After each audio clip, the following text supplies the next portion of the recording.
Today I want to talk to you about getting your message across in a meeting. Now, some of us are really good at it. Some of us know how to dominate the room. Some of us know how to create space so that people will listen to us. But some of us don't do that so well. And that's not because you're missing something. That is because everyone's built differently and everyone takes up space very differently. But what you need to know is that you deserve space at that table. You deserve to be invited to that table, and I'll talk about that in another video. But when you're at that table, sometimes it's not as easy to push through the noise, push through the loud voices so that your voice can be heard. And so today, I want to teach you or talk to you about how you can do that.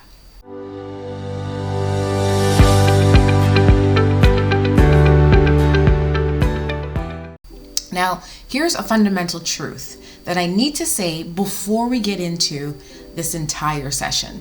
Your value in that room does not depend on how loudly people will clap for you. That is not your ultimate goal, because people won't always clap for you. People will not always agree with you. People will not always back up your perspective. What you need to hold on to is that your value doesn't disappear because they don't clap, because they don't agree, because they do not back up what you say. Your value is steady no matter what. Because why? Your value is already built into you. Once you're clear on that, then everything else is gravy. And I can teach you and I can walk you through the strategies to ensure that when you are at that table and when you are intact with your value, that your message will be heard. These are practical things that I'll walk you through.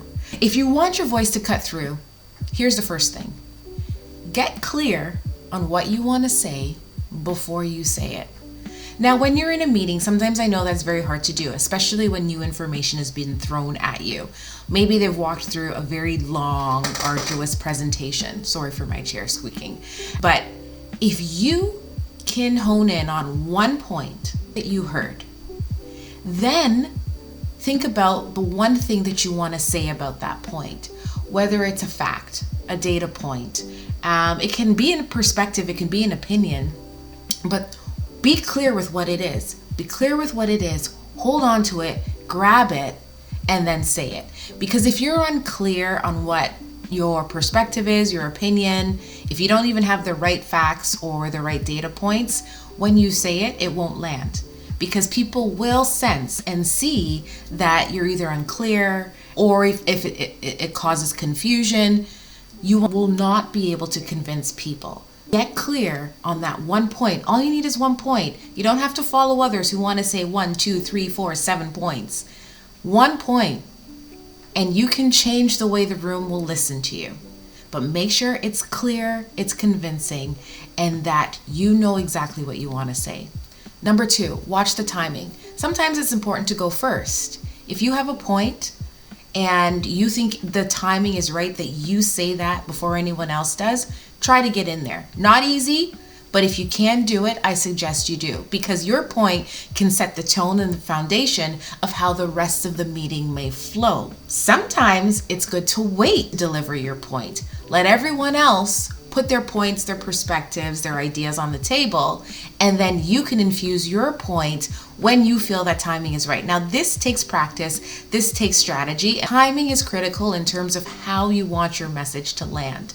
If your opinion is directly aligned with the message that has been presented through the PowerPoint or whatever you've just been listening to, if it directly aligns and or supports it, then you might want to be the first person to raise your hand and add your singular point. If you are in disagreement or you are still in a state of ponderance on the topic, sometimes it's good to wait, feel it out, see where the conversation's going, and then maybe infuse your opposing view or a different perspective or a different way of looking at it or a different approach. Because in that sense, most people who agree go first. People who disagree usually wait it out, unless there's that individual who always just wants to be the naysayer, which they exist, and that's okay. But wait it out and then make sure your singular point is clear and convincing as to why you take that approach. So timing is critical. Number 3, Frame it for the team. Shift from I think or shift from I to we. So instead of saying I think, I know, I did, frame it in this will help us, or we can consider this, or we have done this. When you take it away from you and put it as a we, people will naturally buy into your idea because they see that you're looking for the benefit of the whole rather than the benefit of the me. Number 4, this one is my golden soup. I don't even know if golden soup exists, but this is a really, really good strategy to use when you want your message to land in a meeting. And that is build your quiet allies. And who are your quiet allies? Or what do I mean by that? That is, share your idea, share your thought, if you can, and if you're going into a meeting where you've already read the materials. If you have an opportunity to share your thought, your perspective, your idea, whatever it is, with 1, 2, or 3 colleagues beforehand, and they buy into it, they are your allies, because in most cases, they will naturally agree with you in the meeting, in that time and space. But that's only if you present it to them beforehand and say, hey, listen, I read the materials. I was thinking that maybe we should consider blah, blah, blah, blah, blah.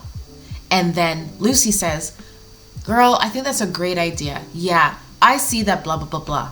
So then when you go into that meeting and you present your singular idea, then Lucy will be like, yes, I agree with Kizzy for this reason, blah, blah, blah, blah, blah. And then if you talk to Mark before, Mark may also chime in and say, yeah, I see that this could work because blah, blah, blah, blah, blah. So it's a really good strategy to build your quiet allies before you go into those spaces, because it signals that the idea works and it's worth listening to. Number 5, you just got to persist, but with grace. Now, persistence is key, but persistence with grace is golden. Why I say that? Because your point could get ignored. Your points might get ignored, or people just kind of shrink in and they're not really engaging and listening. Reintroduce it later. Bring it up again.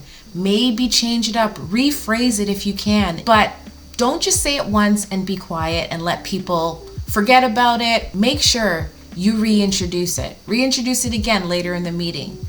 Being heard isn't just about skill. It's about posture and the way that you carry yourself and how you say it.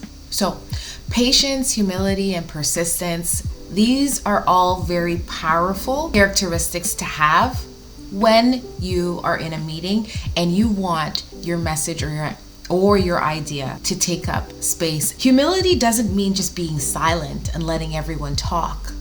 Humility is knowing that you don't have to push from a place of ego. You're pushing from a place of understanding.